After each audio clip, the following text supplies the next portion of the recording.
আমাদের সবাইকে একদিন কবরে যেতে হবে। আপনার ধন সম্পদ, টাকা পয়সা এগুলা দিয়ে কি হবে? এগুলা ছেড়ে আপনাকে একদিন কবরে যেতে হবে। তার একটা দৃষ্টান্ত দিলে বুঝতে পারবেন। অস্ট্রেলিয়ার একজন যুবক, যার নাম আলী বানাত। এখন নেটে সার্চ দেন ALI আলী BANAT বানাত। তিনি একদিন চা খাচ্ছিলেন। চা খাওয়ার সময় জিহ্বায় একটা ফুসকা উঠেছিল। ডাক্তার দেখায় ভালো হয় না, ডাক্তার দেখায় ভালো হয় না। ডাক্তার বলেছেন তার ক্যান্সার হয়েছে। ক্যান্সারের 4টি স্টেজ রয়েছে, প্রথম, দ্বিতীয়, তৃতীয়, চতুর্থ স্টেজ, জীবনের শেষ স্টেজ। আপনার বেশি দিন বাকি নেই। সেই আলী বানাত লক্ষ লক্ষ টাকার মালিক।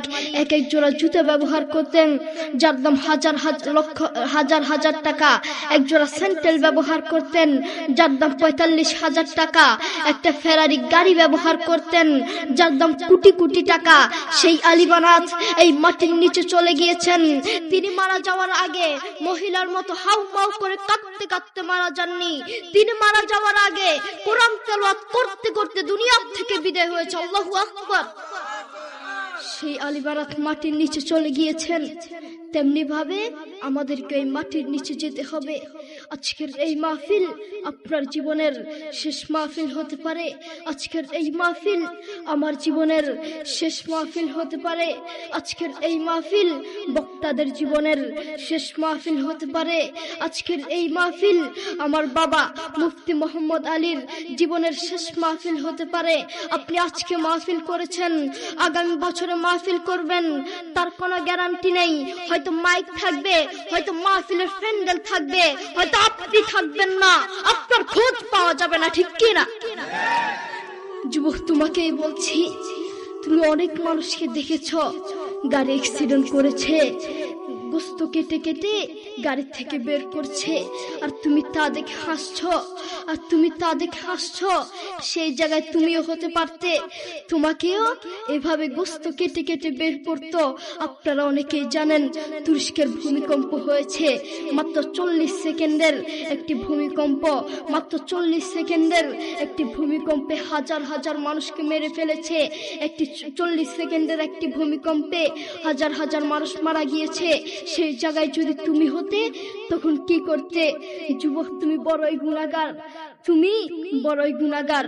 তুমি আল্লাহর কোরআনকে লাথি মেরে, আল্লাহর কোরআনকে অসম্মানী করে কবরে যাবে, শান্তি পাবে না। তুমি জানো কোরআন কি জিনিস?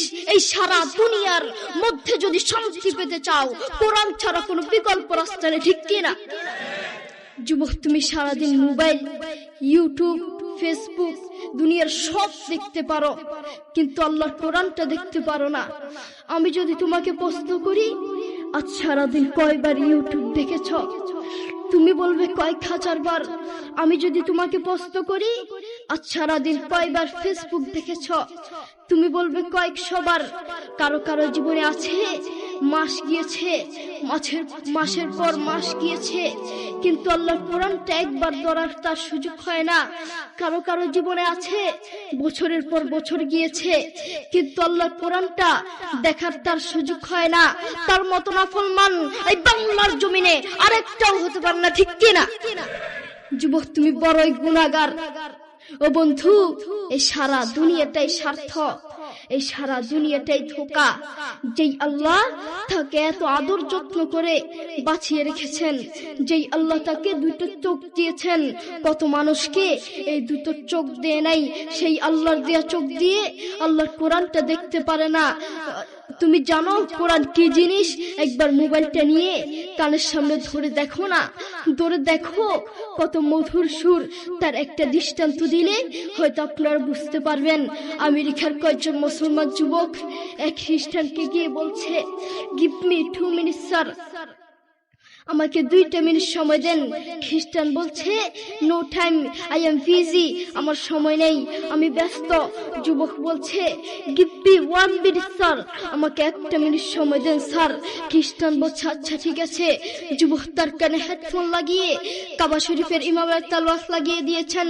যে খ্রিস্টান বলেছেন 1 মিনিটের বেশি সময় নেই, যে খ্রিস্টান 1 মিনিটের সময় নিয়ে কানে হেডফোন লাগিয়ে রাস্তার উপরে দাঁড়িয়ে পাক্কা আধা ঘন্টা আল্লাহর কোরআনের তেলাওয়াত শুনেছে। আল্লাহু আকবার। দেখেছো দেখেছো কত মধুর সুর। সেই কোরআনকে তুমি লাথি মারছো, অসম্মানী করছো। আল্লাহ তাআলা কোরআনে বলেন, ওয়ামাল হায়াতুদ দুনিয়া ইল্লা মাতাউল গুরুর। এই সারা দুনিয়াটাই স্বার্থ, এই সারা দুনিয়াটাই ধোঁকা, সারা পৃথিবীটাই ধোঁকা। বউ বলেন, সন্তান বলেন, যতদিন ক্যারিয়ার আছে ততদিন বউয়ের ভালোবাসা, যতদিন ক্যারিয়ার আছে ততদিন সন্তানের ভালোবাসা, যতদিন ক্যারিয়ার আছে ততদিন শ্বশুর শাশুড়ির ভালোবাসা। আর ক্যারিয়ার ধ্বংস, কাছের বন্ধু শত্রু হয়ে যাবে, ঠিক কিনা? তাদের মধ্যে কোরআনের কোনো শিক্ষা নেই, তাদের মধ্যে আছে স্বার্থ আর স্বার্থ, তাদের মধ্যে শুধু স্বার্থ আর স্বার্থ। এই সমাজের কিছু অমুসলিমরাই কোরআনের বিরুদ্ধে লাগে, এই সমাজের কিছু অমুসলিমের বাচ্চারাই, নাস্তিকরাই কোরআনকে লাথি মারে, ঠিক কিনা? অমুসলিমরাই কোরআনকে লাথি মারে। আপনি বাপ, আপনার ছেলের খোঁজ নিয়ে দেখেন, আপনার ছেলে ব্রাজিলের জন্য দোয়া করে। আপনি বাপ, বাসায় গিয়ে খোঁজ নিয়ে দেখেন, আপনার ছেলে আর্জেন্টিনার জন্য দোয়া করে। আসার সময় দেখলাম এক পাগলা দোয়ার আয়োজন করছে। এক সাংবাদিক তাকে জিজ্ঞেস করলো, ভাই আপনি কার জন্য দোয়ার আয়োজন করছেন? লোকটি বলল, নেইমার অসুস্থ, তার জন্য দোয়ার আয়োজন করছি। তুমি নিজেকে মুসলিম মনে করো যুবক, তুমি নিজেকে মুসলিম দাবি করো, তুমি নিজেকে মুসলমান দাবি করো, অথচ তুমি ব্রাজিল আর্জেন্টিনার পিছনে দৌড়াও। যেই আল্লাহ তোমাকে চোখ দিয়েছেন সেই আল্লাহর জন্য কোরআনটা পড়তে পারো না। আপনি বাপ, আপনার ছেলেকে কোরআনের কথা বলেন না, ইসলামের কথা বলেন না, এই জন্য আপনার ছেলে ব্রাজিল আর্জেন্টিনার জন্য দোয়া করে। আপনি আপনার ছেলেকে বলেন, বাবা তাড়াতাড়ি ঘুমাও, সকালে অঙ্কের টিচার আসবে।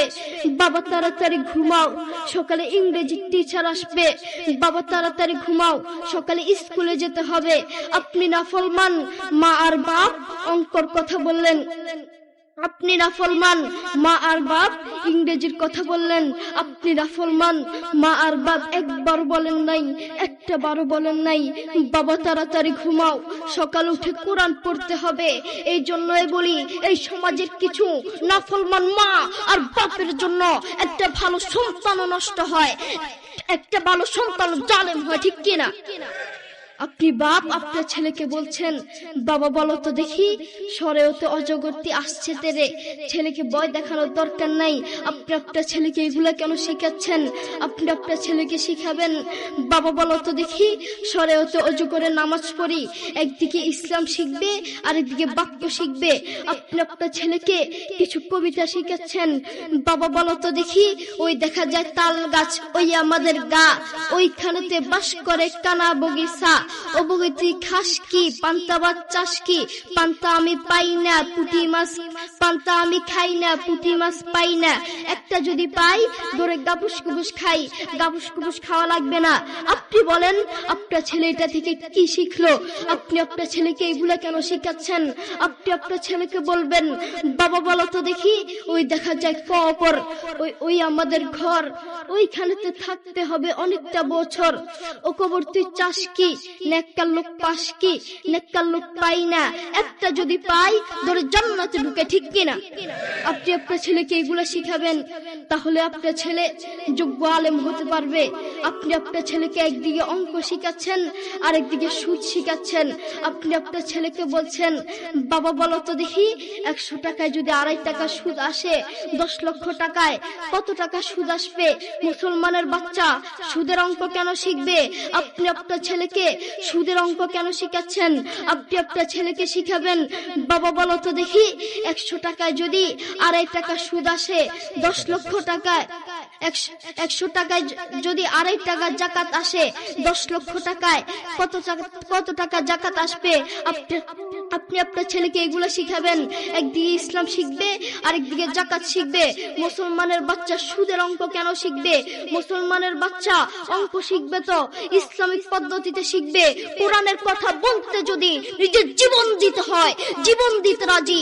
ইসলামের কথা বলতে যদি নিজের জীবন দিতে হয়, জীবন দিতে রাজি। হকের কথা বলতে যদি জীবন দিতে হয়, জীবন দিতে রাজি, কিন্তু ঈমান হারাতে রাজি নাই, ঠিক কিনা? আমাদের ভিতরে ঈমান থাকা দরকার। আমাদের ভিতরে যদি ঈমান থাকে আমরা কবরে শান্তিতে থাকতে পারবো। আল্লাহ রাসূল সাল্লাল্লাহু আলাইহি ওয়াসাল্লাম এবং তার সাহাবীরা নিজের জীবন দিতে রাজি থাকতো, পরিচালিত রাজি থাকতো, কিন্তু ঈমান হারাতে রাজি থাকতো না, ঠিক কি না?